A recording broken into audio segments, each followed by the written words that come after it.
പരിശുദ്ധമായ റമദാനിൻ്റെ 21-ാം രാവ് കഴിഞ്ഞു. നമ്മളുള്ളത് 21-ാമത്തെ പകലിലാണ്. ഇന്നും ഇനിയുള്ള ദിവസങ്ങൾ, ഇന്നിപ്പോൾ 22-ാം രാവാണ്, ഇനി 23-ാം രാവ്, 25, 27, 29 ഒറ്റ രാവ് വരുന്നു. അതുപോലെ ഇരട്ട രാവുകളൊക്കെ വരുന്നു. ഈ ഒരു സമയത്തൊക്കെ നമ്മളെല്ലാവരും പ്രതീക്ഷിക്കുന്നത് ലൈലത്തുൽ ഖദറിനെയാണ്. എന്താണ് ലൈലത്തുൽ ഖദർ? എന്തിനാണ് ലൈലത്തുൽ ഖദർ? ലൈലത്തുൽ ഖദർ കിട്ടിയാൽ എന്ത് നേട്ടമാണുള്ളത്? എപ്പോഴാണ് ലൈലത്തുൽ ഖദർ? എന്തുകൊണ്ട് ലൈലത്തുൽ ഖദർ? ലൈലത്തുൽ ഖദർ കിട്ടുന്ന ആളുകൾ, കിട്ടാത്ത ആളുകൾ എല്ലാം വിശദമായിട്ട് ഇൻഷാ അല്ലാഹ് ഇന്നത്തെ ക്ലാസ് നമുക്ക് പഠിക്കാം. കൂടാതെ ഒരുപാട് പേര് ചോദിക്കും, ഉസ്താദേ 27-ാം രാവിനാണോ ലൈലത്തുൽ ഖദർ? ലൈലത്തുൽ ഖദർ എന്നാണെന്ന് ഈ വീഡിയോ കാണുമ്പോൾ നിങ്ങൾക്ക് മനസ്സിലാകും. ഒരുപാട് അഭിപ്രായങ്ങൾ പണ്ഡിതന്മാരുടെ ഒക്കെ പറഞ്ഞിട്ടുണ്ട്. അതോടൊപ്പം ലൈലത്തുൽ ഖദറിനെ പ്രതീക്ഷിച്ച് നമ്മൾ ഏതെങ്കിലും ഒരു രാത്രി ഹയാത്താക്കാൻ ഉദ്ദേശിച്ചിട്ടുണ്ടെങ്കിൽ എന്ന് മാത്രമല്ല, ഇനിയുള്ള ദിവസങ്ങളിലും ഇനിയുള്ള രാത്രിയിലും പകലിലൊക്കെ ഒരു 5 കൂട്ടം ദിക്ർ, 5 കൂട്ടം ദിക്ർ ലൈലത്തുൽ ഖദറിനെ പ്രതീക്ഷിക്കുന്ന ഓരോരുത്തരും മനസ്സറിഞ്ഞ് പറയേണ്ടതാണ്. ഏതാണ് ആ 5 ദിക്ർ? വിശദമായി ഈ ക്ലാസ്സിൽ പഠിക്കാം. അള്ളാഹു ലൈലത്തുൽ ഖദർ കിട്ടുന്നവരുടെ കൂട്ടത്തിൽ നമ്മളെ എല്ലാവരെയും ഉൾപ്പെടുത്തട്ടെ. ആമീൻ. അസ്സലാമു അലൈക്കും വറഹ്മത്തുള്ളാഹി വബറകാതുഹു. ബിസ്മില്ലാഹിർ റഹ്മാനിർ റഹീം. അൽഹംദുലില്ലാഹി റബ്ബിൽ ആലമീൻ. വസ്സലാത്തു വസ്സലാമു അലാ അഷ്റഫിൽ അമീൻ വഅലാ ആലിഹി വസ്വഹ്ബിഹി അജ്മഈൻ. അമ്മാ ബഅദ്. സ്നേഹബഹുമാനം നിറഞ്ഞ സത്യവിശ്വാസികളെ, ഉമ്മമാരെ, ഉപ്പമാരെ, അൽഹംദുലില്ലാഹ് അള്ളാഹുവിൻ്റെ അതിമഹത്തായ അനുഗ്രഹത്താൽ പരിശുദ്ധമായ റമദാനിൻ്റെ 3-ാമത്തെ 10ലേക്ക് നമ്മൾ പ്രവേശിച്ചിരിക്കുകയാണ്. ഇന്ന് നമ്മളുള്ളത് 21-ാമത്തെ നോമ്പിലാണ്, 21-ാമത്തെ പകലിലാണ്. ഇന്ന് 22-ാമത്തെ രാവാണ്. ഇനി വരുന്ന ഒറ്റ രാവുകൾ അൽഹംദുലില്ലാഹ് നമ്മൾ വിശുദ്ധമായ ലൈലത്തുൽ ഖദറിനെ പ്രതീക്ഷിക്കേണ്ട രാവാണ്. ഇന്നലെ 21-ാം രാവായിരുന്നു. നമ്മുടെ പള്ളികളിലും അതുപോലെ വീടുകളിലുമൊക്കെ നമ്മുടെ ഉമ്മമാരും അതുപോലെ ഉപ്പമാരും ഒരുപാട് ലൈലത്തുൽ ഖദറിനെ പ്രതീക്ഷിക്കുകയും ഒരുപാട് കണ്ട് ഇബാദത്തുകൾ ചെയ്തവരാണ്. നമ്മുടെ ചാനലിൽ തന്നെ അൽഹംദുലില്ലാഹ് ഒരുപാട് ദിക്റുകളും അതുപോലെ സ്വലാത്തുകളൊക്കെ നമ്മൾ ചൊല്ലിയവരാണ്. അല്ലാഹു തആല നമ്മൾ ചെയ്യുന്ന എല്ലാ ഇബാദത്തും സ്വീകരിക്കട്ടെ, കബൂലാക്കി അനുഗ്രഹിക്കട്ടെ. അർഹമായ പ്രതിഫലം നമുക്ക് എല്ലാവർക്കും അല്ലാഹു നൽകുമാറാവട്ടെ. ആമീൻ യാ റബ്ബൽ ആലമീൻ. പരിശുദ്ധമായ റമദാനിൻ്റെ അവസാനത്തെ ഒറ്റ രാവും ഇരട്ട രാവും അതൊക്കെ നമ്മൾ ലൈലത്തുൽ ഖദറിനെ പ്രതീക്ഷിക്കേണ്ടതാണ്. ഒറ്റ രാവിൽ മാത്രമാണ് ലൈലത്തുൽ ഖദർ എന്ന് നബിതങ്ങൾ സല്ലല്ലാഹു അലൈഹി വസല്ലം ഉറപ്പിച്ചൊന്നും പറഞ്ഞിട്ടില്ല. ഒറ്റ രാവിലും ആവാം, ഇരട്ട രാവ്. ഇപ്പം ഇന്ന് ഇരട്ട രാവാണ്, ഇന്ന് 22-ാമത്തെ രാവാണ്. ഇന്നും ആയേക്കാം ലൈലത്തുൽ ഖദർ. അല്ലാഹു തആല എന്നാണ് ലൈലത്തുൽ ഖദർ എന്ന് നമ്മളോട് പറഞ്ഞു തന്നിട്ടില്ല, നമുക്ക് അറിയിച്ചു തന്നിട്ടില്ല.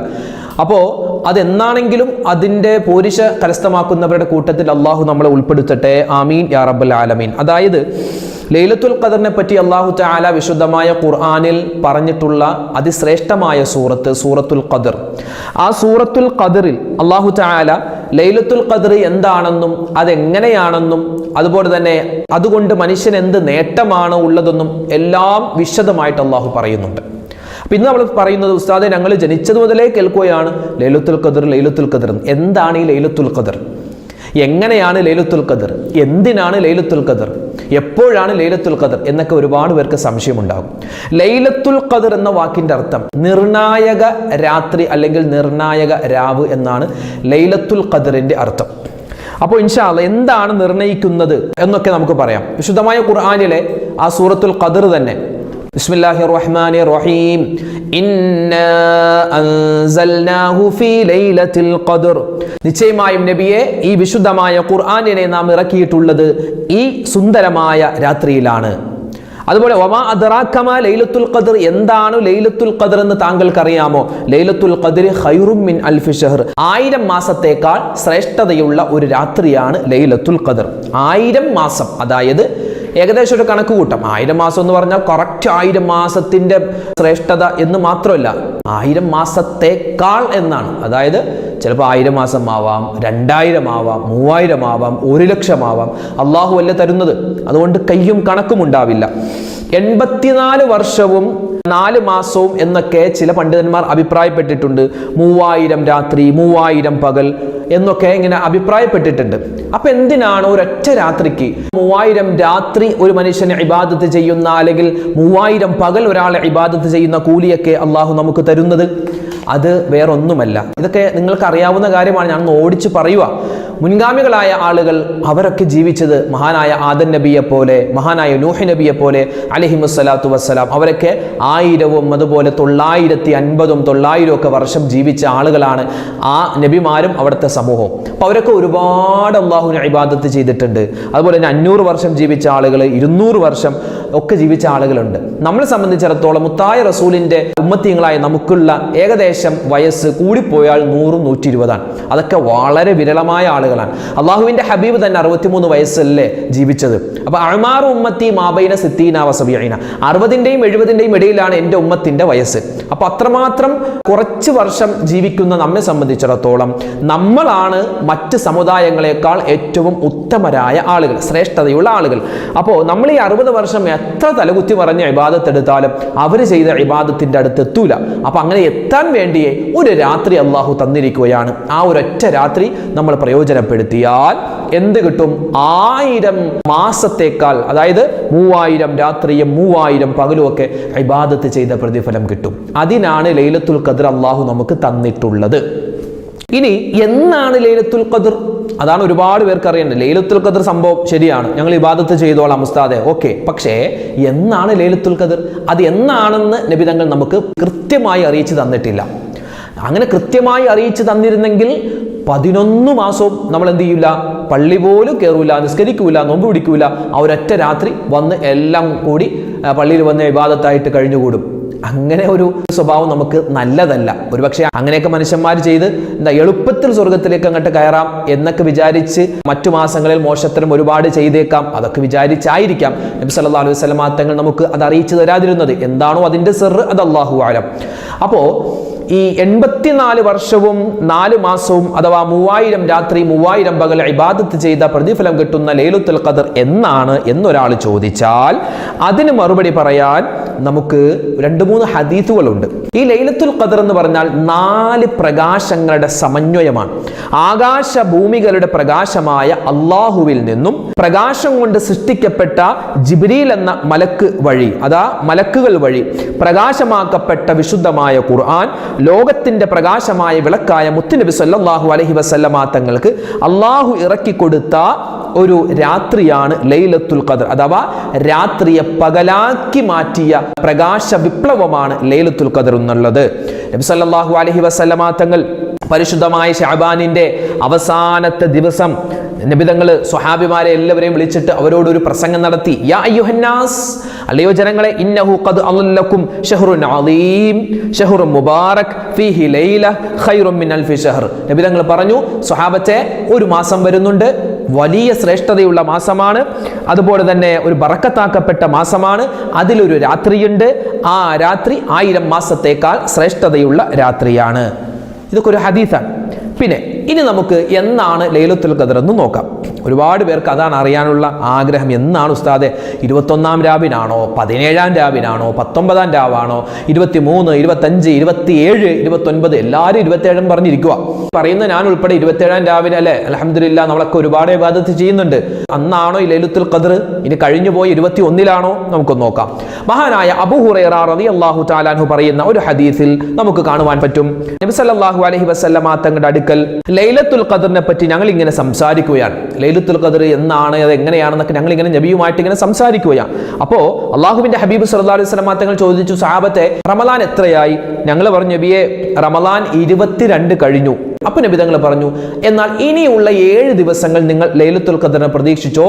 ഇനി വരുന്ന 7 ദിവസങ്ങളിൽ ഏതെങ്കിലും ഒരു ദിവസമായിരിക്കും ലൈലത്തുൽ ഖദ്ർ. എന്നിട്ടും നബി തങ്ങൾ പറഞ്ഞില്ല കറക്റ്റ് ഡേറ്റ്. ഇതൊരു ഹദീസ്. 2, ഒരു വൃദ്ധനായ സ്വഹാബി നബി സല്ലല്ലാഹു അലൈഹി വസല്ലം തങ്ങളുടെ അടുക്കൽ വന്നു. എന്നിട്ട് പറഞ്ഞു, നബിയേ, എനിക്ക് കൂടുതലൊന്നും നിസ്കരിക്കാൻ പറ്റൂല, എനിക്ക് ശാരീരികമായി ഞാൻ വളരെ പ്രയാസത്തിലാണ്, സങ്കടത്തിലാണ്. അപ്പോൾ ഈ ലൈലത്തുൽ ഖദ്ർ എന്നാണെന്നൊന്ന് പറഞ്ഞു തന്നാൽ ഞാൻ അന്ന് ഇബാദത്ത് ചെയ്തോളാം നബിയെ എന്നൊരു വൃദ്ധനായ സ്വഹാബി വന്ന് നബി തങ്ങളോട് പറഞ്ഞപ്പോൾ അള്ളാഹിന്റെ ഹബീബ് സല്ലല്ലാഹു അലൈഹി വസല്ലം തങ്ങൾ പറഞ്ഞു കൊടുത്തത് റമളാനിന്റെ 7-ാം രാവാണ്. പോയില്ലേ? റമളാനിന്റെ 7-ാം രാവ് എന്ന് പറഞ്ഞാൽ എവിടെ കിടക്കുന്നു? റഹ്മത്തിന്റെ 10-ൽ കിടക്കുന്നു. നമ്മൾ ലൈലത്തുൽ ഖദ്റിനെ പറ്റി ചിന്തിച്ചിട്ട് പോലുമില്ലാത്ത സമയത്ത് അതാവാം, അതും ഉറപ്പല്ല, 7-ാം രാവാവാം. ഇനിയോ അബൂദാവൂദ്, തൊബറാനി ഒക്കെ റിപ്പോർട്ട് ചെയ്യുന്ന ഹദീസിൽ മഹാനായ ഇബ്നു ഉമർ റളിയല്ലാഹു തആല അൻഹു പറയുന്നു, നബി സല്ലല്ലാഹു അലൈഹി വസല്ലം തങ്ങളോട് ചോദിക്കപ്പെട്ടു, നബിയെ എന്നാണോ ലൈലത്തുൽ ഖദർ? അപ്പോൾ അവിടെ നിന്ന് പറഞ്ഞു, ഹിയ ഫീ കുല്ലി റമളാൻ, റമളാൻ മൊത്തം നിങ്ങൾ പ്രതീക്ഷിക്കാൻ. എങ്ങനെ ഇരിക്കണം? റമളാൻ മൊത്തം പ്രതീക്ഷിക്കാൻ. അതായത് റമളാനിന്റെ അവസാനത്തെ ഒറ്റ രാവ് മാത്രമല്ല, ഇരട്ട രാവ് മാത്രമല്ല, റമളാൻ മൊത്തത്തിൽ നോക്കിയാൽ ഏതെങ്കിലും ഒരു രാത്രിയാവാം. ലത്തായിഫുൽ മആരിഫ് എന്ന് പറയുന്ന ഒരു കിതാബുണ്ട്. അതിൽ മഹാനായ ഇബ്നു മസ്ഊദ് റളിയല്ലാഹു തആല അൻഹുവിന്റെ അഭിപ്രായമായിട്ട് പറയുന്നു, ഒന്നുകിൽ റമളാൻ 17-ാം രാവോ അല്ലെങ്കിൽ 21-ാം രാവോ ആയിരിക്കും ലൈലത്തുൽ ഖദർ. അതാണെങ്കിൽ രണ്ടും കഴിഞ്ഞുപോയി. അല്ലാഹു തആല ലൈലത്തുൽ ഖദർ കഴിഞ്ഞു പോയിട്ടുണ്ടെങ്കിൽ അതിന്റെ പുണ്യം കിട്ടുന്ന ഭാഗ്യവാന്മാരിൽ പാവപ്പെട്ട നമ്മളെല്ലാവരെയും അല്ലാഹു ഉൾപ്പെടുത്തുമാറാവട്ടെ. ആമീൻ യാ റബ്ബൽ ആലമീൻ. ചില പണ്ഡിതന്മാർ പറയുന്നു ലൈലത്തുൽ ഖദർ 17-ാം രാവിനായിരുന്നു. കാരണം അന്നാണ് സത്യവും അസത്യവും തമ്മിൽ വേർതിരിക്കപ്പെട്ടത്. അല്ലെ, സ്വഹാബിമാര് യുദ്ധം ചെയ്തില്ലേ? യുദ്ധം ചെയ്ത ആ തലേ രാത്രി, അപ്പൊ അന്നായിരുന്നു എന്നും പറയുന്ന ആളുകളുണ്ട്. അന്നാണെങ്കിൽ നമ്മുടെ ചാനലിൽ കൂടിയൊക്കെ ഒരുപാട് ദിക്ർ പറഞ്ഞിട്ടുണ്ട്, സലാത്ത് പറഞ്ഞിട്ടുണ്ട്. അതുപോലെ തന്നെ നമ്മൾ തറാവീഹൊക്കെ നിസ്കരിച്ചവരാണ്, അൽഹംദുലില്ലാഹ്. അന്നാണെങ്കിൽ അതിന്റെ പ്രതിഫലം അല്ലാഹു നമുക്ക് തരട്ടെ. വ്യത്യസ്തമായ ഒരുപാട് അഭിപ്രായങ്ങളുണ്ട്. മഹാനായ ഹസനു ഷാദുലി റളിയല്ലാഹു തആല അൻഹു പറയുന്നു, റമളാനിന്റെ ആദ്യത്തെ ദിവസം കണക്കാക്കിയാണ് ലൈലത്തുൽ ഖദർ നിർണ്ണയിക്കുക. ഇതൊക്കെ ഒരു അഭിപ്രായങ്ങളാണ് കേട്ടോ. ഉസ്താദ് ഇന്നലെ യൂട്യൂബിൽ കൂടി പറഞ്ഞു 17-ാം രാവിലാണെന്ന്, ഇനിയിപ്പോൾ എന്ത് ചെയ്യും, കഴിഞ്ഞു പോയില്ലേ എന്നൊന്നും പറഞ്ഞ് ആരും വരണ്ട. കാരണം ഇതൊക്കെ ഓരോ അഭിപ്രായങ്ങളാണ്. പല പണ്ഡിതന്മാരുടെ അഭിപ്രായങ്ങൾ ഇങ്ങനെയൊക്കെ ഉണ്ട് എന്ന് നിങ്ങൾക്ക് അറിയിച്ചു തരുകയാണ് ഞാൻ ഈ വീഡിയോയിലൂടെ ചെയ്യുന്നത്. റമളാനിലെ ആദ്യത്തെ ദിനം നോക്കി ലൈലത്തുൽ ഖദർ നിർണ്ണയിക്കാം. ഞായറാഴ്ചയാണ് നോമ്പ് തുടങ്ങിയതെങ്കിൽ, റമളാൻ 1 ഞായറാഴ്ചയാണെങ്കിൽ 29-ാം രാവ് ആയിരിക്കും ലൈലത്തുൽ ഖദർ. തിങ്കളാഴ്ചയാണ് നോമ്പ് തുടങ്ങുന്നതെങ്കിൽ 21-ാം രാവ് ആയിരിക്കും ലൈലത്തുൽ ഖദർ. ചൊവ്വാഴ്ചയാണ് നോമ്പ് തുടങ്ങുന്നതെങ്കിൽ 27-ാം രാവായിരിക്കും ലൈലത്തുൽ ഖദർ. ബുധനാഴ്ചയാണെങ്കിൽ 19-ാം രാവും, വ്യാഴാഴ്ചയാണെങ്കിൽ 25-ാം രാവും, വെള്ളിയാഴ്ചയാണെങ്കിൽ 17-ാം രാവും, ശനിയാഴ്ചയാണെങ്കിൽ 23-ാം രാവുമായിരിക്കാം ലൈലത്തുൽ ഖദർ. അതുകൊണ്ട് എല്ലാവരും ശ്രദ്ധയോടെ ഇനിയുള്ള ദിവസങ്ങൾ നമ്മൾ ഇബാദത്തിലായി കഴിഞ്ഞുകൂടണേ. വീണ്ടും പറയുന്നു മഹാനായ ഇബ്നു അബ്ബാസ് റളിയല്ലാഹു തആല അൻഹു, അല്ലാഹു ഒറ്റ സംഖ്യയാണ് ഇഷ്ടപ്പെടുന്നത്. പ്രത്യേകിച്ച് 7 എന്ന സംഖ്യ അല്ലാഹു ഏറ്റവും കൂടുതൽ ഇഷ്ടപ്പെടുന്നതാണ്. 7 ആകാശം, 7 ഭൂമി, 7 ദിവസം, തവാഫിന്റെ എണ്ണം 7. അതിനാൽ ഒന്നുകിൽ റമളാൻ 7-ാം രാവ്, അല്ലെങ്കിൽ 17-ാം രാവ്, അല്ലെങ്കിൽ 27-ാം രാവിനെ നിങ്ങൾ ലൈലത്തുൽ ഖദറിനെ പ്രതീക്ഷിക്കണേ. ഇബ്നു മസ്ഊദ് റളിയല്ലാഹു തആല അൻഹു പറയുന്നു, തഹറു ലൈലത്തുൽ ഖദ്രി 17 സ്വബീഹത്ത ബദ്ർ ഔ 21 ഔ 23. അതായത് പരിശുദ്ധമായ ലൈലത്തുൽ ഖദ്റിനെ നിങ്ങൾ എപ്പോഴൊക്കെ പ്രതീക്ഷിക്കണമെന്നറിയോ? 17-ാം രാവിനെ നിങ്ങൾ പ്രതീക്ഷിക്കണേ. അതുപോലെ തന്നെ 21-ാം രാവിനെ നിങ്ങൾ പ്രതീക്ഷിക്കണേ. 23-ാം രാവിനെയും പ്രതീക്ഷിക്കണേ. ഇങ്ങനെ ഒരുപാട് അഭിപ്രായങ്ങളുണ്ട്. ഏതായാലും പരിശുദ്ധമായ റമളാനിന്റെ അവസാനത്തെ 10-ലാണ് എൻ്റെ ഉമ്മമാരെ ഉപ്പമാരെ നമ്മളുള്ളത്. ഇപ്പൊ 21-ാം രാവ് കഴിഞ്ഞു. ഇനി 23-ഉം 25-ഉം 27-ഉം 29-ഉം രാവുകൾ വരാനിരിക്കുന്നു. അതിൻ്റെ ഇടയിൽ 24, 26, 28 വരാനിരിക്കുന്നു. ഇനിയുള്ള ദിവസങ്ങൾ മുഴുവനും ഇൻഷാ അല്ലാഹ് ലൈലത്തുൽ ഖദ്റിനെ പ്രതീക്ഷിക്കണേ. അല്ലാഹുവേ പടച്ചവനെ, പാവപ്പെട്ട ഞങ്ങൾക്ക് ആ ലൈലത്തുൽ ഖദ്ർ കിട്ടുന്നവരുടെ കൂട്ടത്തിൽ ഉൾപ്പെടാനുള്ള തൗഫീക്ക് തരണേ റഹ്മാനെ.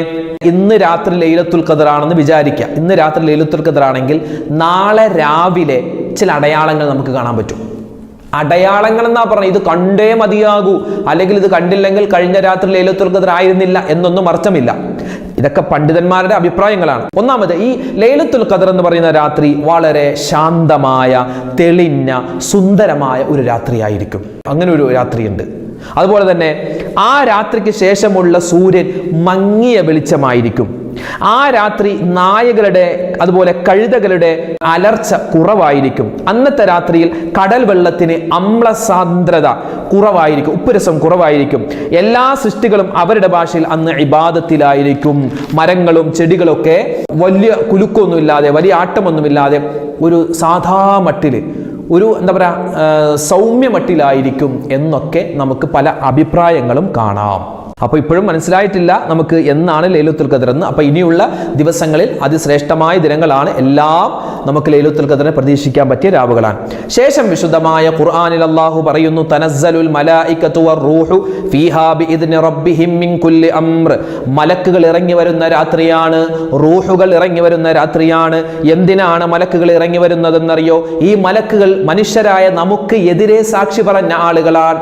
അല്ലാഹു സുബ്ഹാനഹു വ തആല മലക്കുകളോട് ചോദിച്ചു, മലക്കുകളെ, ഞാൻ ഭൂമിയിൽ മനുഷ്യന്മാരെ സൃഷ്ടിക്കാൻ പോകുന്നു, എന്താണ് നിങ്ങളുടെ അഭിപ്രായം? അപ്പൊ മലക്കുകൾ പറഞ്ഞു, എന്തിനാണ് റബ്ബേ, നിനക്ക് ഇബാദത്ത് ചെയ്യാൻ ഞങ്ങളുണ്ട്, നിനക്ക് തസ്ബീഹും തക്ബീറും തഹ്ലീലൊക്കെ ചൊല്ലാൻ ഞങ്ങളുണ്ട്, പിന്നെ എന്തിനാ ഈ മനുഷ്യന്മാരെ സൃഷ്ടിക്കണേ എന്ന് നമുക്കെതിരെ സാക്ഷി പറഞ്ഞ ആളുകളായി മലക്കുകൾ. ആ മലക്കുകളെ തന്നെ അല്ലാഹു തആല ഭൂമി ലോകത്ത് ഇറക്കിക്കും. എന്നിട്ട് അല്ലാഹ് പറയും, കണ്ടോ കണ്ടോ എൻ്റെ അടിമകളെ കണ്ടോ, അവരെ എത്രമാത്രം ഇബാദത്തിനാണ് കഴിഞ്ഞുകൂടുന്നത്, ലൈലത്തുൽ ഖദറിനെ പ്രതീക്ഷിച്ച് അവരെ ഇബാദത്ത് എടുക്കുന്നത് കണ്ടോ എന്ന് അല്ലാഹു നമ്മളെ നോക്കിയിട്ട് അഭിമാനം പറയുമെന്നാണ്. അല്ലാഹു അതിനെ തൗഫീഖ് തന്ന് അനുഗ്രഹിക്കുമാറാവട്ടെ. അപ്പോ ആ മലക്കുകൾ ഇറങ്ങി വരും. എന്നിട്ടോ നമ്മുടെ അമലുകൾ കാണുമ്പോൾ ആ മലക്കുകൾ പറയും, അല്ലാഹുവേ, ഇവരെ നീ പടച്ചത് എത്രയോ ഖൈറായി. കാരണം ഇവർക്ക് വികാരമുണ്ട്, വിചാരമുണ്ട്, വിശപ്പുണ്ട്, ഉറക്കമുണ്ട്. ഇതൊക്കെ ഉണ്ടായിട്ടും ഇവർ എഴുന്നേറ്റിരുന്ന് നിനക്ക് ഇബാദത്ത് ചെയ്യുകയാണല്ലോ. ഞങ്ങൾക്ക് വികാരമില്ല, വിചാരമില്ല, വിശപ്പില്ല, ഉറക്കമില്ല, എന്നിട്ട് ഞങ്ങളെക്കാൾ കൂടുതൽ ഇവർ ഇബാദത്ത് ചെയ്യുന്നുണ്ടല്ലോ എന്ന് ആ മലക്കുകൾ നമ്മളെ നോക്കി പറയും, അല്ലാഹുമ്മ ജഅൽനാ മിൻഹും. പടച്ച റബ്ബേ, ആ കൂട്ടത്തിൽ ഞങ്ങളെ നീ ഉൾപ്പെടുത്തണേ അല്ലാ. അപ്പൊ മലക്കുകൾ ഇറങ്ങി വരും. എല്ലാ സ്ഥലത്തും മുഅ്മിനീങ്ങളുടെ വീടുകളിലൊക്കെ മലക്കുകൾ വരും. അതുപോലെ തന്നെ പള്ളികളിൽ വരും. ഇബാദത്ത് എടുക്കുന്നവർക്ക് വേണ്ടി പ്രത്യേകം ദുആ ചെയ്യും. അല്ലാഹു ആ ഗണത്തിൽ നമ്മളെ ഉൾപ്പെടുത്തട്ടെ. മലക്ക് മാത്രമല്ല, റൂഹും ഇറങ്ങി വരും. എന്താണ് റൂഹ്? റൂഹ് ഇറങ്ങി വരും എന്ന് പറഞ്ഞാൽ 5 അഭിപ്രായങ്ങളാണ് അതിനുള്ളത്. ഒന്നാമത്തേത്, റൂഹുൽ അമീൻ മലക്ക് ജിബ്രീൽ അലൈഹിസ്സലാം ഭൂമി ലോകത്തേക്ക് ഇറങ്ങി വരും. അല്ലെങ്കിൽ റൂഹുല്ലാഹി ഈസാ നബി ഇറങ്ങി വരും. അല്ലെങ്കിൽ റൂഹ് എന്ന പേരിൽ അള്ളാഹുവിനെ ഒരു പ്രത്യേക മലക്ക് വിഭാഗമുണ്ട്, അവർ ഇറങ്ങി വരും. അല്ലെങ്കിൽ റൂഹ് എന്ന് പറഞ്ഞാൽ വിശ്വാസികളായ ആളുകളുടെ ആത്മാക്കളാണ്, അവർക്ക് അല്ലാഹു തആല അനുവാദം കൊടുത്തിട്ട് അവർ ഭൂമിയിലേക്ക് ഇറങ്ങി വരും. അല്ലെങ്കിൽ അള്ളാഹുവിന്റെ കാരുണ്യത്തെയാണ് റൂഹ് എന്ന് പറയുന്നത്. അപ്പൊ 5 അഭിപ്രായമുണ്ട്. അപ്പൊ മലക്കും വരും, റൂഹും വരും. എന്നിട്ടോ സലാമുൻ ഹിയ ഹത്താ മത്ലഇൽ ഫജ്ർ. എന്നിട്ടോ അവർ പ്രഭാതമാകുന്നത് വരെ അവരിങ്ങനെ മുസാഫഹ ചെയ്യും മുഅ്മിനീങ്ങളായ ആളുകളെ. അവർക്ക് വേണ്ടി സലാമത്തിന് വേണ്ടി ദുആരക്കുമെന്നാൻ. ഈ ലൈലത്തുൽ ഖദറിന്റെ രാത്രി ഒരാൾക്ക് കിട്ടി എന്ന് മനസ്സിലാകുന്നത് എങ്ങനെയാണെന്ന് അറിയാം. അയാൾ ഏതെങ്കിലും ഒരു രാത്രിയിൽ ഇങ്ങനെ ഇബാദത്ത് എടുക്കുമ്പോൾ, നിസ്കരിക്കുമ്പോൾ, അല്ലെങ്കിൽ ഖുർആൻ ഓതുമ്പോൾ, അല്ലെങ്കിൽ ദിക്ർ ചൊല്ലുമ്പോൾ, അല്ലെങ്കിൽ ദുആ ചെയ്യുന്ന സമയത്ത് ശരീരം ഇങ്ങനെ കോരിത്തിരിക്കും. അതുപോലെ മനസ്സിങ്ങനെ ശാന്തമാ, എന്തോ ഒരു ഭാരം ഇറക്കി വെച്ചതുപോലെ. അതുപോലെ തന്നെ കരയാനുള്ള ഒരു തോന്നലുണ്ടാകും. പറഞ്ഞോനെ, ഞാൻ ചെയ്തു പോയി റബ്ബേ എന്ന് പറഞ്ഞ് കരയാനുള്ള ഒരു തോന്നലുണ്ടാകും. അതൊക്കെ എന്താണ്? ഈ മലക്കുകൾ അടുത്ത് വന്ന് നമ്മൾ മുസാഫഹ ചെയ്യുന്നതിൻ്റെ അടയാളമാണ്. ശരീരം ഇങ്ങനെ കോരിത്തരിക്കലും മനസ്സൊന്ന് ശാന്തമാവലും അതുപോലെ കരയാനുള്ളൊരു തോന്നലുണ്ടാവുന്നതൊക്കെ മലക്കുകൾ നമ്മുടെ അടുക്കൽ വന്നിട്ട് മുസാഫഹ ചെയ്യുന്നതിൻ്റെ അടയാളമാണ്. ഇനി ലൈലത്തുൽ ഖദർ നമുക്കൊക്കെ കിട്ടട്ടെ, അല്ലാഹു തആല തൗഫീഖ് തരട്ടെ. ഇനി ലൈലത്തുൽ ഖദർ കിട്ടാത്ത ചില ആളുകളുണ്ട്. ചില വീടുകളിലൊക്കെ മലക്കുകൾ വരൂല, ലൈലത്തുൽ ഖദറിന്റെ പുണ്യം കിട്ടൂല. ഒന്ന്, നായയുള്ള വീട്. നായയുള്ള വീടെന്ന് പറഞ്ഞാൽ ഈ പട്ടിയെ വളർത്തുന്ന, നായ വളർത്തുന്ന വീടുകളുണ്ട്. അതായത് ഒരു ഫാഷന് വേണ്ടി വളർത്തും. ഇന്നിപ്പോൾ കൂടിക്കൊണ്ടിരിക്കുകയാണ്. വീട്ടിലൊരു അംഗത്തെ പോലെ നായ വീടിൻ്റെ ഉള്ളിൽ തന്നെ കറങ്ങി നടക്കുന്ന ഒരു സ്വഭാവം. നമുക്ക് മുസ്ലിങ്ങൾക്ക് അത് പറ്റൂല കേട്ടോ. അതെന്താണ്? നായ ഒരു പാവം ജീവിയല്ലേ, സ്നേഹമുള്ള ജീവി. ആയിക്കോട്ടെ, സ്നേഹമുള്ള ജീവിയാണ്. അതിനെ കല്ലെടുത്ത് എറിയാനൊന്നും നമ്മൾ പഠിപ്പിക്കുന്നില്ല. അതിന് വിശക്കുകയാണെങ്കിൽ അതിന് ഭക്ഷണം കൊടുക്കണം, ദാഹിക്കുന്നുണ്ടെങ്കിൽ അതിന് വെള്ളം കൊടുക്കണം, അല്ലെ? പട്ടിക്ക് വെള്ളം കൊടുത്ത ഒരു മോശപ്പെട്ട സ്ത്രീ സ്വർഗത്തിൽ കടന്നു എന്ന് പഠിക്കുന്ന നമ്മളാണ്. നായയെ ഇഷ്ടപ്പെടുന്നവർ തന്നെയാണ്. അസ്ഹാബുൽ കഹ്ഫ്, അല്ലെ, 7 ചെറുപ്പക്കാർ, അവരുടെ ചരിത്രം പറയുമ്പോൾ അല്ലാഹു തആല ഖുർആനിലൂടെ ഒരു നായയെ പറ്റി പറയുന്നുണ്ട്. സ്വർഗത്തിൽ കടക്കുന്ന മൃഗങ്ങളിൽപ്പെട്ട ഒന്ന് നായയാണ്. അപ്പൊ നായയെ വളർത്തുന്ന വീടെന്ന് പറഞ്ഞാൽ ഒരു ഫാഷന് വേണ്ടി അങ്ങോട്ട് വളർത്തും. അല്ലാതെ ഇപ്പോൾ നമ്മുടെ പരിസരത്ത് ഇപ്പോൾ കള്ളന്മാർ കൂടുതലാണ്, അവരുടെ ശല്യത്തെ തൊട്ട് കാവൽ കിട്ടാൻ ഒരു നായ വളർത്തുന്നു, അതിന് കുഴപ്പമില്ല. വേട്ടയ്ക്ക് വേണ്ടി നായ വളർത്താറുണ്ട്, കുഴപ്പമില്ല.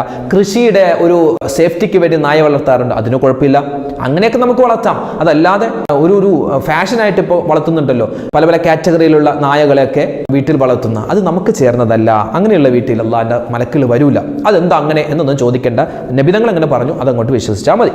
പിന്നെയോ, ജീവജാലങ്ങളുടെ പ്രതിമ ഫോട്ടോ എന്ന് പറഞ്ഞാൽ ഇപ്പോൾ നമ്മുടെ വീട്ടിലിപ്പോൾ മക്കൾ കളിക്കുന്ന പ്രതിമ ഉണ്ടാകും, ഫോട്ടോയൊക്കെ ഉണ്ട്. അതല്ല ഉദ്ദേശിക്കുന്നത്. നമ്മുടെ ചില വീടിൻ്റെയൊക്കെ ഫ്രണ്ടിൽ തന്നെ ഗേറ്റിൻ്റെ മുകളിൽ ഒരു സിംഹത്തിൻ്റെ ഒരു രൂപം ഉണ്ടാക്കി വെച്ചിട്ടുണ്ടാകും. ചില വീടുകളുടെ ഉമ്മറപ്പടിയിൽ തന്നെ ഒരു കൊക്കിൻ്റെ അല്ലെങ്കിൽ ഒരു പാമ്പിൻ്റെ രൂപമൊക്കെ ഇങ്ങനെ വെച്ചിട്ടുണ്ടാകും. അതൊന്നും നമുക്ക് നല്ലതല്ല.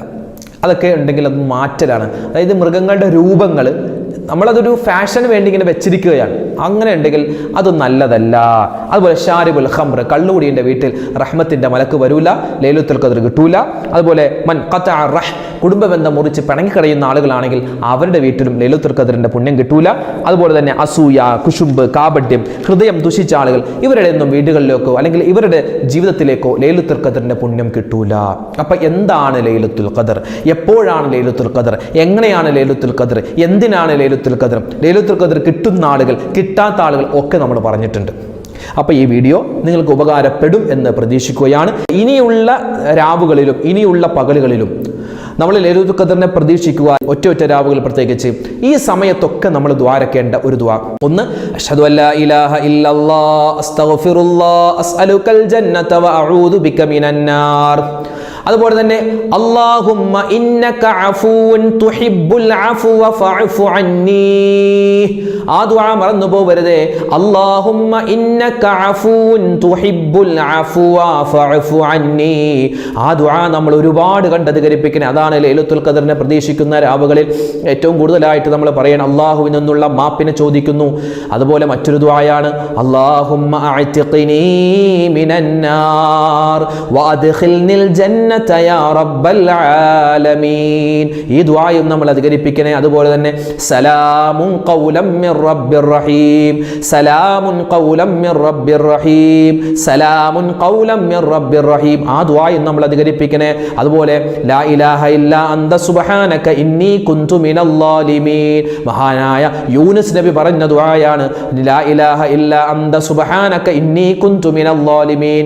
ആ ദുആ നമുക്ക് പറയാം. പിന്നെ നമുക്ക് ഒരുപാട് ദുആ അറിയാലോ. ലാ ഇലാഹ ഇല്ലല്ലാഹു വഹ്ദഹു ലാ ശരീക ലഹു ലഹുൽ മുൽക്കു വലഹുൽ ഹംദു വഹുവ അലാ കുല്ലി ഷൈഇൻ ഖദീർ. അതുപോലെ തന്നെ സുബ്ഹാനല്ലാഹി വൽഹംദുലില്ലാഹി വലാ ഇലാഹ ഇല്ലല്ലാഹു വല്ലാഹു അക്ബർ വലാ ഹൗല വലാ ഖുവത ഇല്ലാ ബില്ലാഹിൽ അലിയിൽ അദീം ബിസ്മില്ലാഹി തവക്കൽതു. ഇങ്ങനെ ഒരുപാട് ദുആയുണ്ട്. അപ്പോൾ അറിയാവുന്ന ദുആയും ദിക്റും സ്വലാത്തും നമ്മളിങ്ങനെ പറയുക. ഒരുപാട് കണ്ട് ദുആരക്കുക. ഇസ്തിഗ്ഫാർ അസ്തഗ്ഫിറുല്ലാഹ് അസ്തഗ്ഫിറുല്ലാഹ് അസ്തഗ്ഫിറുല്ലാഹ് അങ്ങനെ ഇസ്തിഗ്ഫാർ അധികരിപ്പിക്കുക. അപ്പോൾ ഈ കാര്യങ്ങളൊക്കെ ഇനിയുള്ള ദിനരാത്രങ്ങളിൽ നമ്മൾ ശ്രദ്ധിക്കുക. അല്ലാഹു തആല ലൈലത്തുൽ ഖദ്റിന്റെ പുണ്യം കിട്ടുന്നവരുടെ കൂട്ടത്തിൽ നമ്മുടെ എല്ലാവരെയും പടച്ചവൻ ഉൾപ്പെടുത്തി അനുഗ്രഹിക്കുമാറാവട്ടെ. ആമീൻ യാ റബ്ബൽ ആലമീൻ. നമ്മുടെ വീഡിയോ കാണുന്ന ആളുകൾ ഒരുപാട് പേരുണ്ട്. അൽഹംദുലില്ലാ അൽഹംദുലില്ലാ. അള്ളാഹു എല്ലാവർക്കും ഖൈറ് തരട്ടെ, സലാമത്ത് തരട്ടെ. ഓരോ വീഡിയോകൾക്ക് താഴെയും ഒരുപാട് പേര് കമൻറ്റ്, ദുആ വസിയത്തൊക്കെ എഴുതാറുണ്ട്. റബ്ബേ പടച്ചവൻ ആരൊക്കെ ഞങ്ങളോട് ദുആരക്കാൻ പറഞ്ഞു. അള്ളാഹു എല്ലാവരുടെയും ഹലാലായ മുറാദ് നീ ഹാസിലാക്കി കൊടുക്കണേ അല്ലാ.